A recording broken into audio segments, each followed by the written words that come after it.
ধরে নিয়েছি এই ফ্যাসিস্ট ব্যবস্থাটারই প্রতীক শেখ হাসিনা। পুরনো ব্যবস্থার অধীনে এই যাদেরকে আমরা উপদেষ্টা বলছি, তিনি কি করলেন? শপথ নিলেন পুরনো ব্যবস্থার তিনি প্রেসিডেন্ট। তার কাছে তিনি বললেন আমি এই সংবিধান রক্ষা করবো। তারা কিন্তু দেখছেন আপনার, তারা বঙ্গভবনে যেদিন শপথ দিচ্ছিল শুনেছেন কি বলেছে? আমরা এই সংবিধান কি করবো? রক্ষা করবো। এটি হলো তাদের শপথ। তার মানে তারা ফ্যাসিস্ট রাষ্ট্র ব্যবস্থা রক্ষা করবেন বলে শপথ নিয়েছেন। এখন তাদেরকে সরাবেন কেন? যে এই যার নেই, বলছেন জন্ম মৃত্যু যার নাই ভবের পর, যিনি এই দুনিয়াতে জন্মগ্রহণ করেন নাই তার কোনো মৃত্যু হয় নাই। জন্ম মৃত্যু যার নাই ভবের পর, তিনি নন স্বয়ং প্রভু নন্দলালা। তিনি তো নন্দের পুত্র কৃষ্ণ হতে পারেন।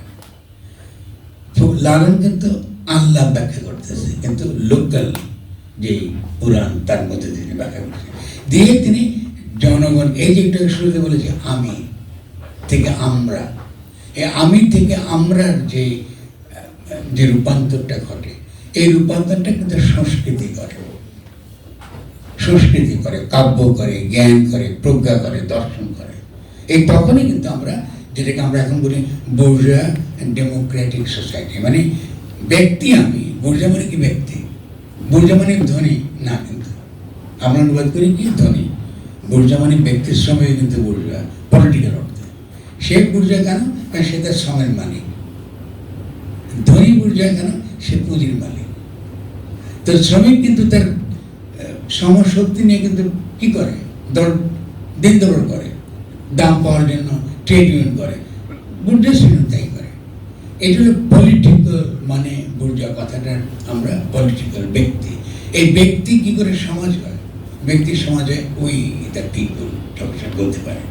তার সমষ্টিতে পৌঁছানো, ব্যক্তি থেকে সমষ্টিতে পৌঁছানো, এটা অত্যন্ত গুরুত্বপূর্ণ একটা বিষয়। এবং এই সমষ্টিতে পৌঁছানোর এই যে শিক্ষা, এই চেতনা, এটা কিন্তু সমাজের ডিসকোর্সেস, সে বিভিন্ন দর্শনে থাকতে পারে, গানে থাকতে পারে, সঙ্গীতে, সংস্কৃতিতে, বিভিন্ন ক্ষেত্রে এটা তৈরি হয়। তার মধ্যে দিয়ে আমরা হয়ে উঠি, আমাদের ইমাজিনেশন, কল্পনার দ্বারা আমরা হই।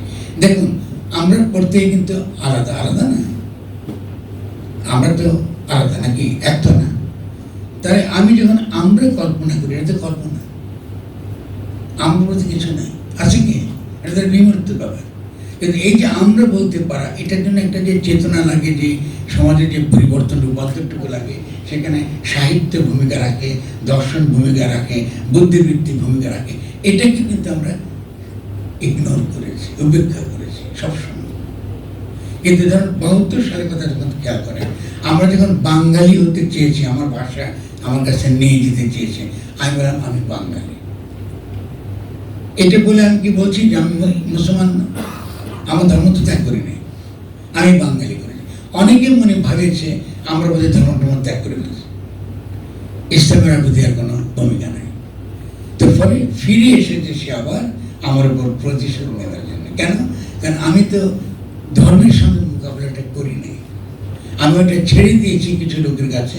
সে কিন্তু তার মতন করে এটাকে ব্যাখ্যা করা শুরু করেছে, করে সে একটা সমাজ তৈরি করেছে তার নিজের, যেখান থেকে উদ্ধার করাটা এখন একটা বড় কঠিন হয়ে গেছে আমাদের।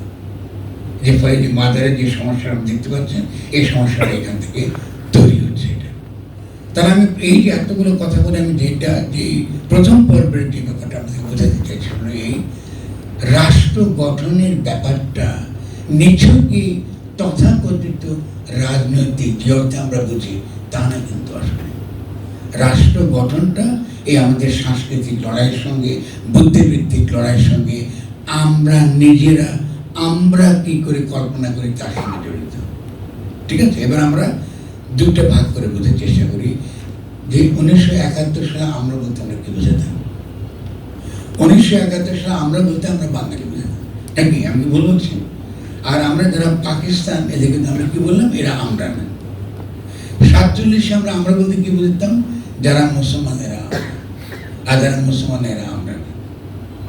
আর আমরা যখন এইবার যখন আমরা বললাম, এরা কারা ভেবেছেন কখনো? হ্যাঁ মোটা না, প্রিসাইজলি যারা ফ্যাসিস্ট ওরা না। তা আমাদের সব বললেন না, আমরা সব না। এটা এবারকার লড়াইটা আর 72 লড়াইয়ের মধ্যে এই গুণগত পার্থক্য। এবারকার পার্থক্য, এবারকার যে আমরা কিন্তু সুনির্দিষ্টভাবে ফ্যাসিবাদ, ফ্যাসিস্ট শক্তি এবং ফ্যাসিস্ট রাষ্ট্র ব্যবস্থা, এই তিনটে কিন্তু একটার সঙ্গে একটা কিন্তু এক না, আলাদা। ফলে আমরা বলতে ওটা বুঝেছি। প্রথমতই আমরা বলতে পরিষ্কার বুঝেছি তাকে ফ্যাসিস্ট রাষ্ট্র, যে আমার দিকে তার বন্দুকের তাক করে আছে বা আমাকে গুলি করছে, ঠিক আছে। এবং আমরা ধরে নিয়েছি এই ফ্যাসিস্ট ব্যবস্থাটারই প্রতীক শেখ হাসিনা। তো আমরা ব্যক্তির পতন চেয়েছি, যেহেতু আমরা পুরোটাকে বুঝতে পারছি না। জনগণ তো এরকম আমরা হয়েছিল এরশাদ বিরোধী আন্দোলনের সময়, যে তারা এরশাদকে ক্ষমতা থেকে উৎখাত করতে চায়, ব্যক্তিকে। কেমন এরশাদ দিয়ে কবে যাবে? কি স্লোগান ছিল? এরশাদ দিয়ে কবে যাবে? এবারে কিন্তু এক দেবে দিকে যাচ্ছিল, প্রায় যাচ্ছিল না, কিন্তু দেখা গেল পুরোটা এক দেবের মধ্যে না। এবার একটু দাবিটা তার চেয়ে বেশি। এবার তারা ব্যবস্থার বিলোপ চাইছে। ছাত্ররা যখন বললো না আমরা চাই ব্যক্তির পদত্যাগ করুন, কিন্তু এটা যথেষ্ট না, আমরা ব্যবস্থার পরিবর্তনটা চাই। কিন্তু এই ব্যাপারটা আমাদের কাছে এখনো সমাজের পরিষ্কার হয়নি। আমাদের ব্যবস্থার পতনটা কি করে ঘটাতে হয়, ব্যবস্থাটা কি করে বদলাতে হয়, রূপান্তর ঘটাতে হয়, এটা কিন্তু আমাদের সমাজে কিন্তু পরিষ্কার না। ফলে আমরা হাসিনা যখন চলে গেল আমরা অনেক ভালো হয়ে গেছি, বাস আমাদের ভালো হয়ে গেছে। আর যখন এই ফিলিংটা এসছে আমাদের মধ্যে, তৎক্ষণাৎ যারা পুরনো ব্যবস্থাটা টিকিয়ে রাখতে চায়, তারা পুরনো ব্যবস্থাটা টিকিয়ে রাখতে চায় যারা, তারা কিন্তু খুব ভালো সুযোগ নিয়ে নিয়েছে আমাদের, খুব ভালো চলে গেছে। আসলে বসে তারা কি করলো, পুরনো ব্যবস্থার অধীনে এই যাদেরকে আমরা উপদেষ্টা বলছি, তিনি কি করলেন, শপথ নিলেন পুরনো ব্যবস্থার যিনি প্রেসিডেন্ট তার কাছে। তিনি বললেন আমি এই সংবিধান রক্ষা করবো। তারা কিন্তু দেখছেন, আমরা তারা বঙ্গভবনে যেদিন শপথ দিচ্ছিল শুনেছেন কি বলেছে, আমরা এই সংবিধান কি করবো, রক্ষা করবো। এটা হলো তাদের শপথ। তার মানে তারা ফ্যাসিস্ট রাষ্ট্র ব্যবস্থা রক্ষা করবেন বলে শপথ নিয়েছেন। এখন তাদেরকে সরাবেন কেমন, বলে না কি করে সরাবেন? কেন ঘটনাটা ঘটেছে? হয়তো আমাদের ষড়যন্ত্র থাকতে পারে, এটা আমাদের জন্য এই আলোচনার জন্য তো ইম্পর্টেন্ট থাকতে পারে, কিন্তু গুরুত্বপূর্ণ হচ্ছে আমরা তো ব্যবস্থা কি করে টিকে থাকে, ব্যবস্থার রূপান্তর কি করে ঘটাতে হয়, এটা তো আমরা জানি না। তো যে জন্য প্রথম থেকে খেয়াল করেছেন, আমি বারবারই প্রতিবাদ করেছি যে কোনোভাবে গণ অভ্যুত্থানের যারা নেতৃত্ব দিয়েছেন বা গণ অভ্যুত্থানকে যারা প্রতিনিধিত্ব করছেন, উই দ্য পিপল, আমরা আমাদেরকে যারা প্রতিনিধিত্ব করছে, সেটা কলা গাছ হলো, এটাই গণতন্ত্র এবং তারা নির্বাচিত। ফলে তাদেরকে কোনোভাবে বিদ্যমান সংবিধান, এই ফ্যাসিস্ট সংবিধানের অধীনে তাদেরকে নেওয়া যাবে না। আপনারা শুনেছেন, এটাই কিন্তু আমি বলেছি বারবারই। আচ্ছা, এখন তো ঢুকে গেছে, আর তো কিছু করার নেই।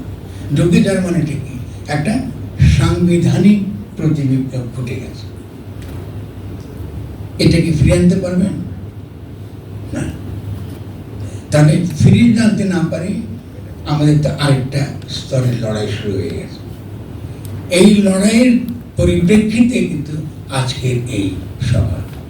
আজকের সভাটা আমরা কিন্তু গণ অভ্যুত্থান সফল করতে পারি নাই, সেই ব্যর্থতার পরের সভা।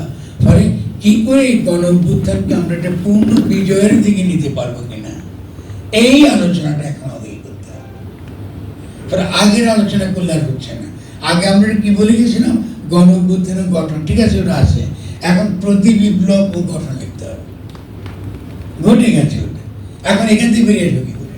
এখন বেরিয়ে আসবে কিছু কিছু নীতিগত বা কৌশলগত দিক তুষার আলোচনা করেছেন, বুঝছেন না? আমাদের নিজেদের মধ্যে বিভেদ করা যাবে না। আমরা এমন কোনো ছোটোখাটো জিনিস নিয়ে আমরা ঝগড়া করবো না, যাতে আমাদের আগামী দিনের যে লড়াইটা, যেটাকে আবার পুনর্গঠন করতে হবে, আবার জোড়া দিতে হবে, ভুলগুলোকে শুধরাতে হবে, সেই শুধরানোর কাজ আমাদের মনোযোগ দিতে হবে।